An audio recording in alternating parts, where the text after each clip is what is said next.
एक खूबसूरत फेरी दुनिया में रहती थी मस्तानी, जिसका दिल रक्स के बगैर नहीं रह सकता था। मस्तानी हर किस्म के आलाते मौसीकी पर माहिर थी, छोटे से घर में दिन रात मशक करती और अपने जादुई रक्स से दुनिया को महसूस करने की ख्वाहिश रखती।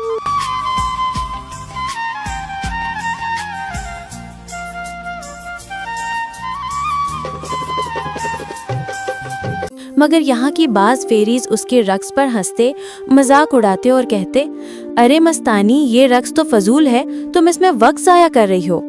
मस्तानी कहती, मेरी खुशी और मेरा ख्वाब कोई नहीं रोक सकता, मैं अपनी मेहनत जारी रखूंगी। दिन के मुख्तलिफ औकात मस्तानी मुख्तलिफ साज बजाती है।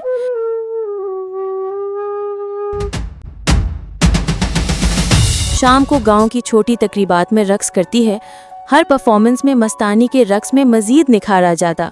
उसका हर मूव, हर घूम ऐसा लगता जैसे हवा में फूल खिल गए हों। जब वो एक कदम आगे बढ़ाती, हवा में चमकते जरे उड़ते। जब हाथ घुमाती, जैसे रोशनियां उसके इशारों पर नाचने लगती हों। लोग हैरान होते, मगर कुछ हसद भी करते। एक दिन मस्तानी के गांव में खबर पहुंची कि करीब ही एक शानदार सल्तनत में शादी होने वाली है। ये कोई आम शादी नहीं, बल्कि महल के बड़े प्रिंस राव की शादी थी। शादी के फंक्शन की तैयारी उरूज पर थी। इसी दौरान मस्तानी को प्रिंस की शादी में अपने रक्स की झलक दिखाने के लिए दावत दी गई थी। मस्तानी के दिल में खुशी की इंतहा न थी।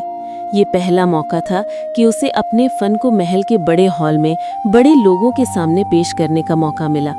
वो फौरन महल की तरफ रवाना हुई, अपने छोटे मगर जादुई घर से निकलकर दिल में शौक और जोश के साथ। मस्तानी जैसे ही महल पहुंची, उसके सामने एक ख्वाबों जैसी दुनिया खुल गई।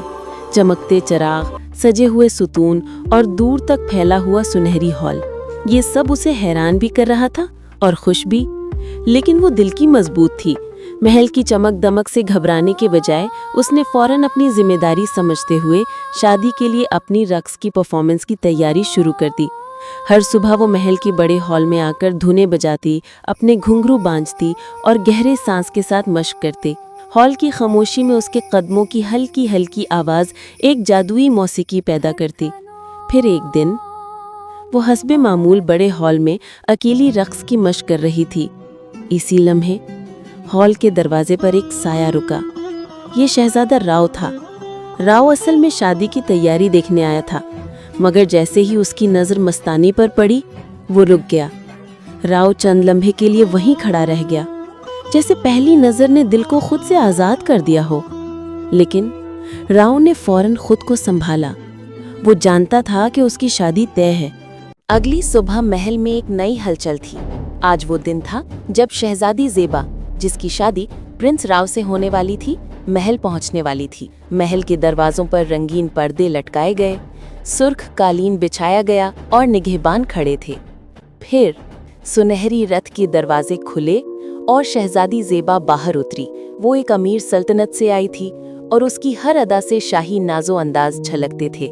महल पहुंचते ही उसने शादी के लिए अपने लिबास चुने, चमकते जेवरात पसंद किए और फंक्शंस की आखिरी तैयारियां शुरू हुईं। महल के हर कमरे में गहमा गहमी थी, पकवान बन रहे थे, मौसीकार ट्यून सेट कर रहे थी और सजावट अपने जोबन पर थी। लेकिन एक सुबह बहुत जल्दी महल के कुक भागते हुए प्रिंस राव के सामने पहुंचे। उनके हाथ में खाली दूध के बड़े बर्तन थे। हुजूर, महल का सारा दूध जो शादी की मिठाइयों के लिए मंगवाया गया था, गुज़श्ता 3 रातों से गायब हो रहा है। हमने ताले बदल डाले, बर्तन छुपा दिए, मगर आज फिर सब कुछ खाली है। प्रिंस राव ने फौरन तहकीकात का हुक्म दिया। कुछ ही देर में मुहाफिज मस्तानी को लाते हुए हॉल में दाखिल हुए।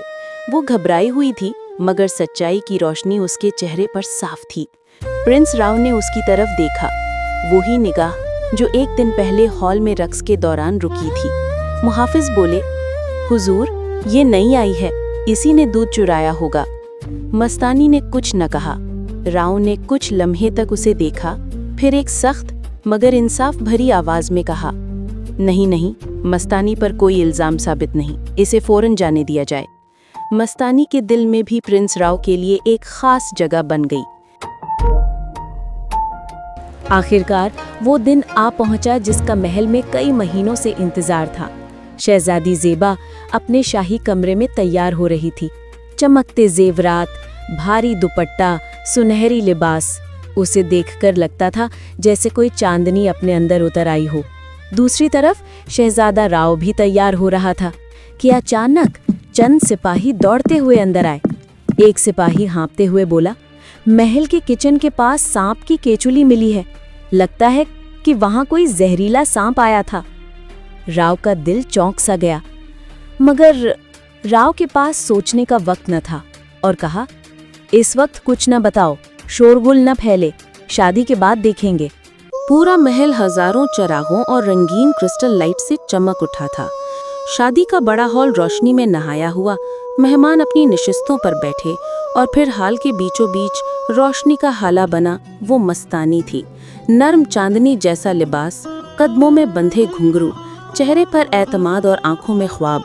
मस्तानी ने आज अपनी जिंदगी का सबसे बड़ा रक्स करना था। धुन बजी और मस्तानी ने रक्स शुरू किया। वो किसी आम रकासा की तरह नहीं नाचती थी, उसका रक्स खुशी का जादू था।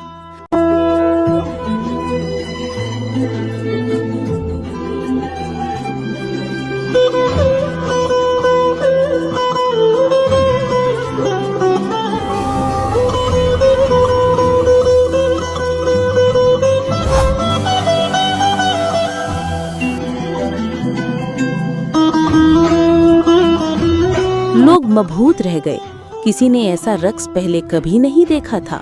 फिर हाल तालियों से गूंज उठा। उसी लम्हे स्टेज पर बैठा शहजादा राव उसे देखता ही रह गया।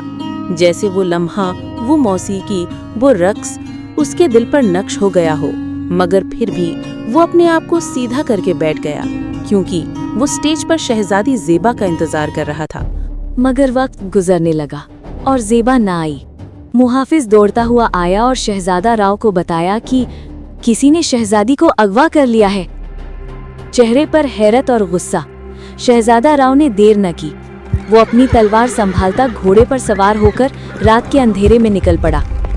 घंटों सफर के बाद गहरे जंगल के बीच उसे एक पुराना टूटा हुआ महल नजर आया, मगर अंदर से ज़ेबा की सिसकती हुई आवाज आ रही थी। राव ने हिम्मत जमा की और धीरे से महल के अंदर दाखिल हुआ। बिल्कुल सामने शादी के जोड़े में खड़ी ज़ेबा मौजूद थी। राव एक कदम आगे बढ़ा और अगले ही लम्हे ज़ेबा की हंसी गूंजी। उसी हंसी के साथ ज़ेबा का वजूद बदलने लगा और चंद ही लम्हों में उसके सामने एक खौफनाक जहरीला सांप खड़ा था। राव की सांस रुक गई। फिर वो सांप, जो कभी शहजादी ज़ेबा थी, सर उठाकर बोली, राव, आज तुम्हारी आखिरी रात है।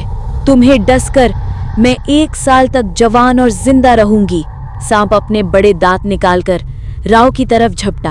हमला होने ही वाला था कि राव ने चौंक कर मुड़कर देखा। उसकी आंखों के सामने मस्तानी खड़ी थी। मस्तानी ने पूरी ताकत से अपने हाथ में पकड़ा हुआ छोटा खंजर ज़ेबा के अजदहा जैसे जिस्म में घोंप दिया। ज़ेबा चीखी और जमीन पर गिर गई। राव अभी इस हकीकत को समझ ही रहा था कि ज़ेबा ने पीछे से खून आलूद खंजर पूरी ताकत से फेंका। खंजर सीधा राव की तरफ जा रहा था, मगर मस्तानी 2 कदमों में उस तक पहुंच गई और उसने राव को मजबूती से गले लगा लिया। खंजर मस्तानी की पीठ में पेवस्त हो गया। राव की आंखें नम पड़ गईं। मस्तानी की सांसें लड़खड़ाने लगीं और ज़ेबा का वजूद जमीन पर बिखर गया। मगर मस्तानी ने अपनी जान देकर राव की जान बचा ली।